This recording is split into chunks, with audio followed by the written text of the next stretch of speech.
નમસ્કાર વિદ્યાર્થી મિત્રો, આપ સૌનું ગુજરાતી પાઠશાળામાં હાર્દિક સ્વાગત છે. વિદ્યાર્થી મિત્રો, આજે આપણે ધોરણ 6 વિષય વિજ્ઞાનમાં ચેપ્ટર નંબર 6 સજીવો, લક્ષણો અને નિવાસસ્થાનની નવી જે સ્વાધ્યાયન પોથી છે એનું આજે આપણે સંપૂર્ણ સોલ્યુશન જોઈશું.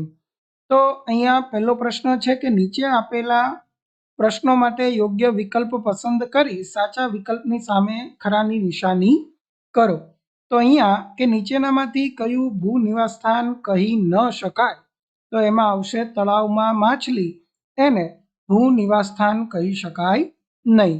બીજું, વનસ્પતિમાં શ્વસન માટે નીચેનામાંથી કયું વિધાન સાચું છે?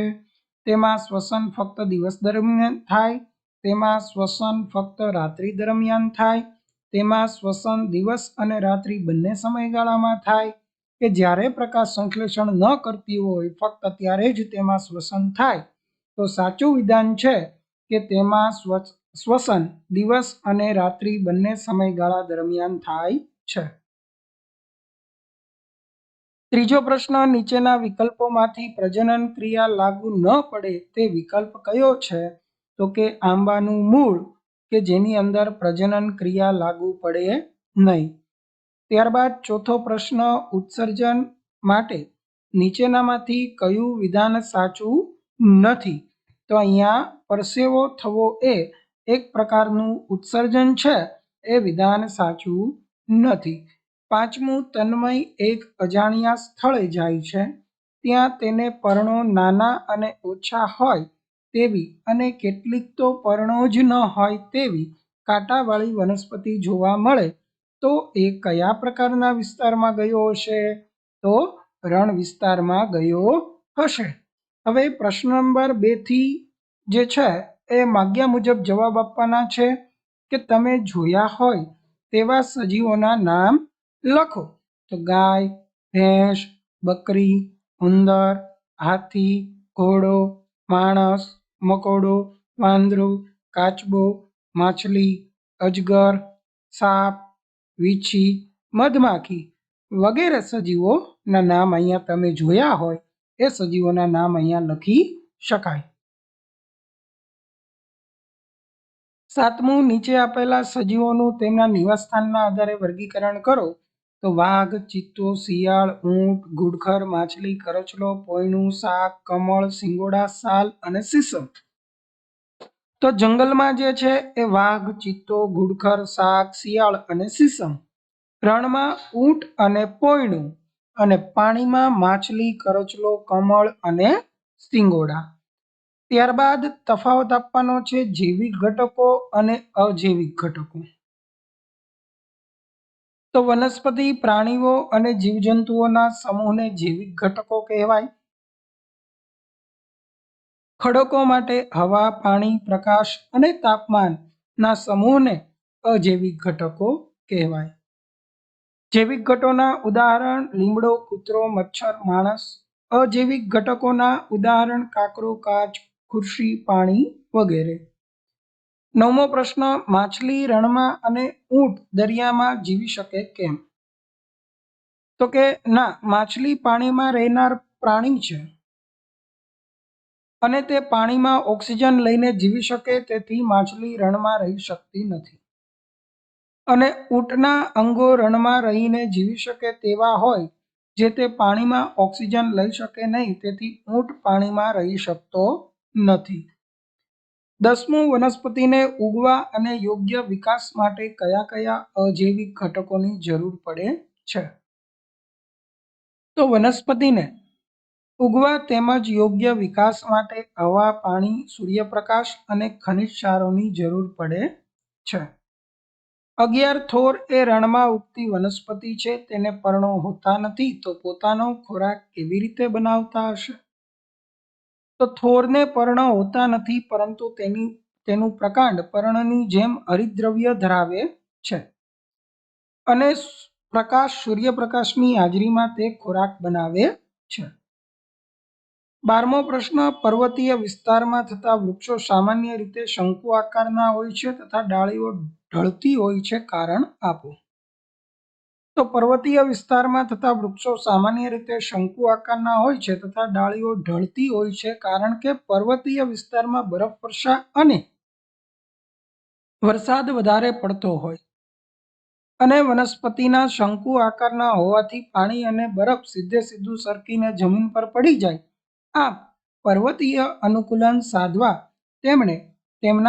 તેમનો આકાર શંકુ જેવો હોય છે.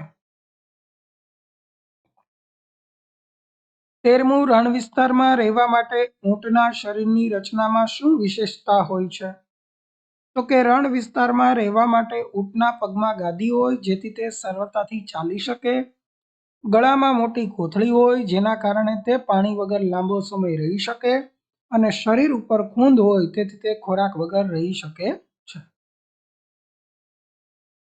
14, માછલી પાણીમાં જીવન ટકાવી શકે છે કેમ?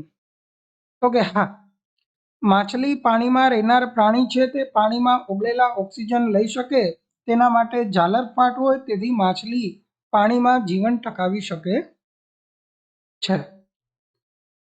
15, જલીય નિવાસસ્થાનમાં જોવા મળતી વનસ્પતિના નામ લખો અને એની લાક્ષણિકતા જણાવો. કમળ, બામ, જળસર પોલિયો અને લીલ વગેરે એ જલીય વનસ્પતિની લાક્ષણિકતાઓ જે છે નીચે મુજબ આપી શકાય. જલીય વનસ્પતિનું મૂળ તંત્ર અલ્પવિકસિત હોય, મૂળ કદમાં નાના હોય, તેમનું કાર્ય વનસ્પતિને એક સ્થળે જકડી રાખવાનું હોય છે. આ વનસ્પતિમાં પ્રકાંડ લાંબા, પોલા અને હલકા હોય, આથી પ્રકાંડ પાણીની સપાટી સુધી વિકસિત થાય. વનસ્પતિના પર્ણ અને ફળો પાણીની સપાટી ઉપર તરતા હોય. કેટલીક જલીય વનસ્પતિઓ પાણીમાં સંપૂર્ણ ડૂબેલી હોય, આવી વનસ્પતિના તમામ ભાગ પાણીની અંદર વિકસે છે.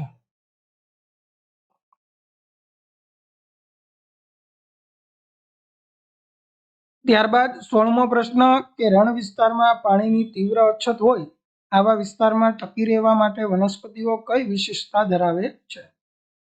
તો અહીંયા રણ વિસ્તારમાં પાણીની તીવ્ર અછત હોવાને કારણે ત્યાંની વનસ્પતિને પર્ણો હોતા નથી, જેના લીધે પાણીનું બાષ્પોત્સર્જન ખૂબ જ ઓછું થાય અને વનસ્પતિ પોતાનું અસ્તિત્વ ટકાવી શકે છે.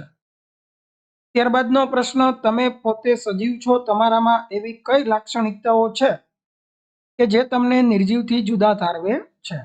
તો કે હલનચલન કરી શકીએ છીએ, અમારી વૃદ્ધિ થાય છે, શ્વસન કરી શકીએ છીએ, ખોરાક ખાઈ શકીએ છીએ, એક જગ્યાએથી બીજી જગ્યાએ પોતાની જાતે જઈ શકીએ છીએ. 18મો પ્રશ્ન, તમે મેદાન કે બગીચાની મુલાકાત લ્યો ત્યાં જોવા મળતા સજીવ અને નિર્જીવ પદાર્થોની યાદી બનાવો.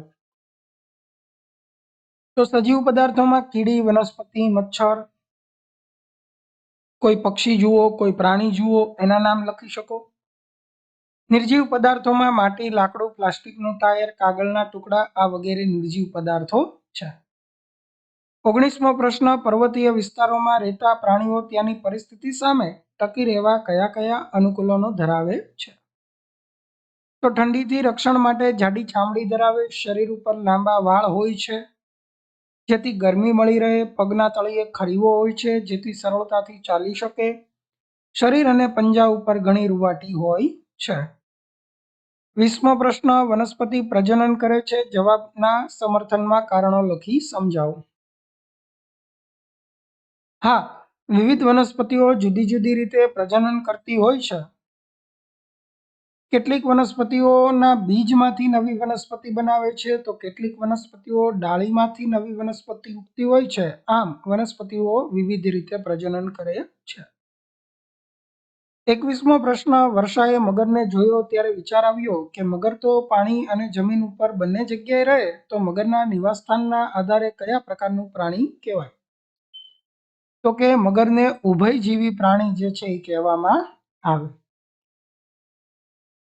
22મો પ્રશ્ન, નિષ્ઠાએ વનસ્પતિ જોઈ ત્યારે એને થયું કે આ વનસ્પતિ આપણી જેમ મોં વડે કશું ખાતી નથી કે તેને મોં પણ નથી, તો પછી સજીવ કહેવાય કે નિર્જીવ? તો કે વનસ્પતિ સજીવ કહેવાય, કારણ કે તે પ્રકાશ સંશ્લેષણની ક્રિયા દ્વારા પોતાનો ખોરાક જાતે બનાવવાનું ક્રિયા કરે છે. તે આપણી જેમ શ્વસનની ક્રિયા કરે છે, ઉત્સર્જનની ક્રિયા કરે છે, એટલા માટે એને સજીવ કહેવાય.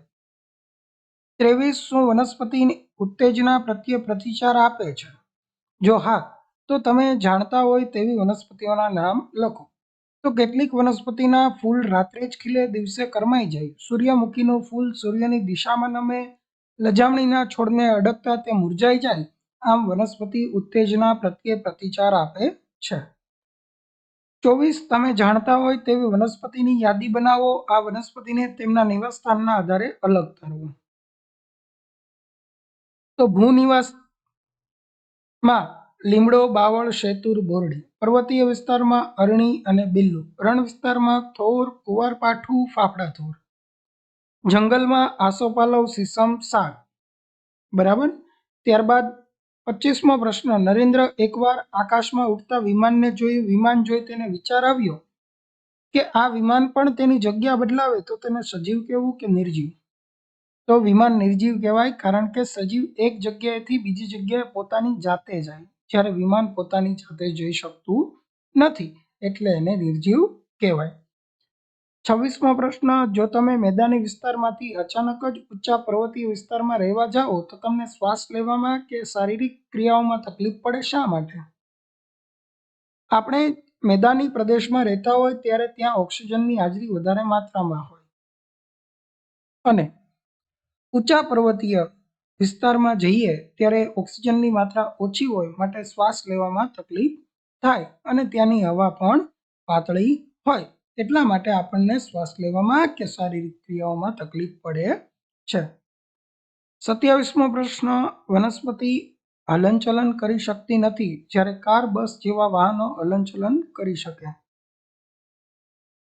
તો તમે તે સજીવ છે કે નિર્જીવ એ કેવી રીતે કહી શકશો? કારણ સાથે સમજાવો. તો બસ એક સ્થળેથી બીજા સ્થળે જાય છે, પરંતુ તે કોલસા, ડીઝલ કે વિદ્યુતના ઉપયોગથી ચાલે. તે પોતાની મેળે હલનચલન કરતી નથી. જ્યારે વનસ્પતિ જાતે ખોરાક બનાવે છે.